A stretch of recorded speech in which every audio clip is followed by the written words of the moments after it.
Haemorrhagic fever, dengue shock ये ज्यादा खतरनाक होता है। ये सेल की इम्यूनिटी बढ़ती है, इसको सेल का कैंसर कहा जाता है उसको।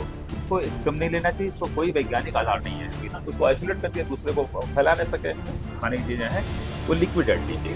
टीके की बात तो लोग कर रहे हैं, लेकिन अभी तक कोई ऐसा टीका लगाना शुरू नहीं हुआ है। फीमेल ही खून चूसती हैं। एडीज फीमेल मेल दोनों होते हैं। नमस्कार, मैं अभिषेक बतकही के उपचार चौक में आपका स्वागत है। आज हम बात करने वाले हैं एक ऐसी बीमारी के बारे में जो कि हमारे समाज में बहुत तेजी से पनाह ले रही है, जिसका नाम है डेंगू। तो इस विषय पे चर्चा करते हुए हमारे साथ हैं डॉक्टर देव जी। सर, सबसे पहले तो आपका बहुत बहुत धन्यवाद बतकही चौक में आने के लिए। Thank you. मैं सवाल आगे आपसे बढ़ाऊंगा पहले कि डेंगू होता क्या है सर? देखिए, डेंगू एक वायरल फीवर है जो वेक्टर जनित है। वेक्टर जनित का मतलब होता है कुछ बीमारियां डायरेक्ट फैलती हैं और कुछ बीमारियां उसके लिए कुछ वेक्टर जिम्मेदार होते हैं, जैसे मच्छर है, खटमल है, बर्डबैक्स हैं, ये सब जिम्मेदार होते हैं। तो उसी वेक्टर बॉन्ड में डेंगू भी है। डेंगू के लक्षण क्या है सर? किसी भी वायरल फीवर के जो लक्षण होते हैं सब डेंगू के लक्षण होते हैं, जैसे बुखार का आना, शरीर में दर्द होना, उल्टी आना, थोड़ा कंफ्यूजन बना रहना। और डेंगू 3 तरह के होते हैं। अच्छा। डेंगू फीवर होता है, डेंगू हेमरेजिक होता है, हेमरेजिक फीवर होता है, डेंगू शॉक सिंड्रोम होता है। इसमें dengue haemorrhagic fever, dengue shock syndrome ये उसके कॉम्प्लिकेशंस है, ये ज्यादा खतरनाक होता है। अच्छा, ये जो डेंगू रोग है मतलब बहुत तेजी से हमारे समाज में फैला, बारिश की वजह से भी इसका कुछ होता है क्या? जब मौसम बदलता है अच्छा। उस समय तमाम बीमारियां फैलती हैं। अब जैसे अभी कोविड था, तो कोविड को समाज में फैलना जो सब कहना ठीक नहीं, कोविड फैला था, वो एपिडेमिक हो गया था। अच्छा।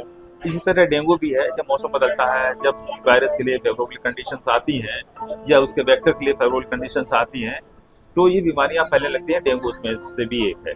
जैसे मलेरिया की, ये सीजन मलेरिया का है, डेंगू का है। इस समय वेक्टर बॉन्ड जैसे फाइलेरिया के भी मौसम होते हैं।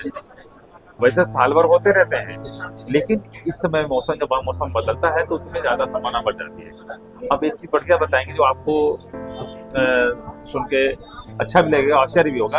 हमारे पूर्वजों ने जब मौसम बदलता है 2 समय नवरात्र का व्रत रखा है। अच्छा। एक इस समय नवरात्र, शारदीय नवरात्र, दूसरा रामनवमी के नवरात्र रखा। वो इसलिए रखा है कि आप अपना बचाव करें, खाने पीने में परहेज करें जी। हेल्दी फूड लें। ठीक, ऐसे खाने ना खाएं जैसे फल है, फल बासी नहीं हो सकता है, फल को खाने को बताया है, नमक का परहेज बताया है, और पौष्टिक खाना बताया है। बाकी पके हुए खाने को उन्होंने मना किया हुआ है। ये इसके पीछे आध्यात्मिक जो है वो अलग की बात है, लेकिन हम उसका वैज्ञानिक पहलू यह है कि दोनों समय जब मौसम बदलते हैं तो खुद को स्वस्थ रखने के लिए, बचाव करने के लिए ये नवरात्र का समय बनाया गया है, 9 दिन का, जिसमें आप घर में रहेंगे, कहीं बाहर नहीं जाएंगे, अपने आप को बचाव किए रहेंगे, खाने पीने में फल लेंगे, नमक नहीं लेंगे, पके हुए खाने नहीं लेंगे, तो खाने नहीं लेंगे। इसी नवरात्र बनाया गया है।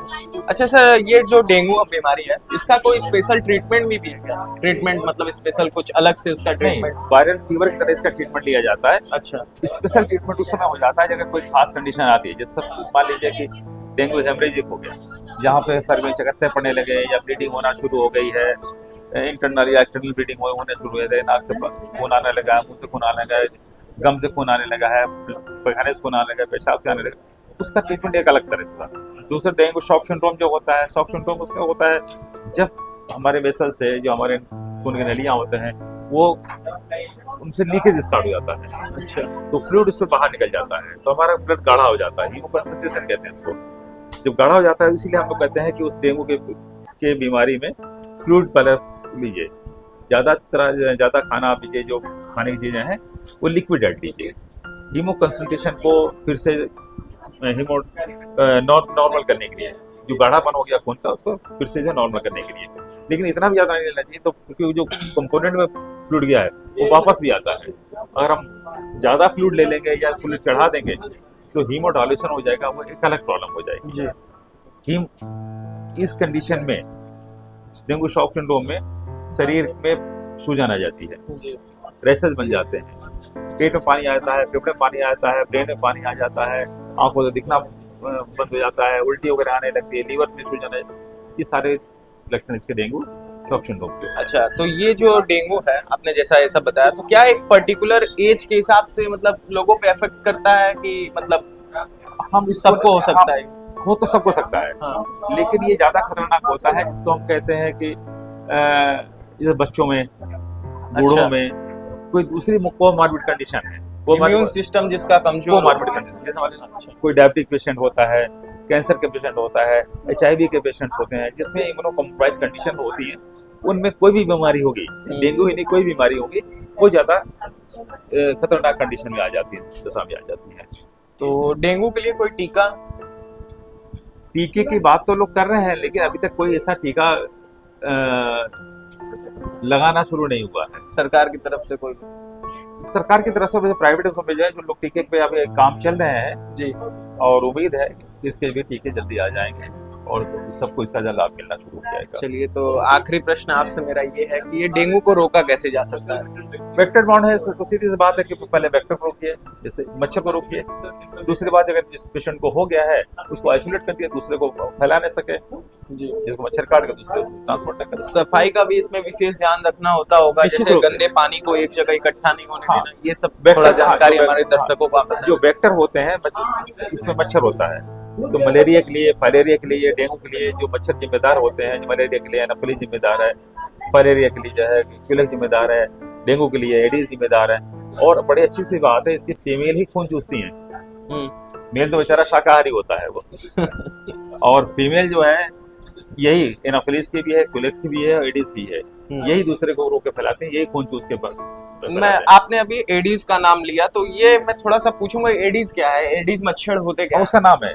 हाँ, तीन तरह के हमें मच्छर होता है, फीमेल है ये एडीज? नहीं, एडीज फीमेल मेल दोनों होते हैं। अच्छा, ये एक दूसरा स्पीसीज का मच्छर है जो कि डेंगू को ही फैलाता है। अच्छा, लेकिन कुछ इसमें एपीआ की वर्टिकल ट्रांसमिशन भी होता है, और थोड़ी देर किसी तरह आ रहा है भी ऐसी चीज आ गई है कि शायद मच्छर इसके जिम्मेदार है कि नहीं, इसका थोड़ा सा एक क्वेश्चन अभी आ रहा है। अच्छा, मतलब इसके लिए अभी कोई टीका उका नहीं है, बस टीका भी अभी उपलब्ध नहीं है, लेकिन इसका काम चल रहा है, जो वो जल्दी उम्मीद है। इसके लिए डेंगू से बचने के लिए क्या घरेलू उपाय है? कुछ प्रॉपर एक कोई डाइट ले सकते हैं हम लोग? खास बात बचाव के सबसे बड़े उपाय है जो इस समय समाज में या अपने आसपास एक किंवदंती से चल रही है, बकरी के दूध पी लीजिए।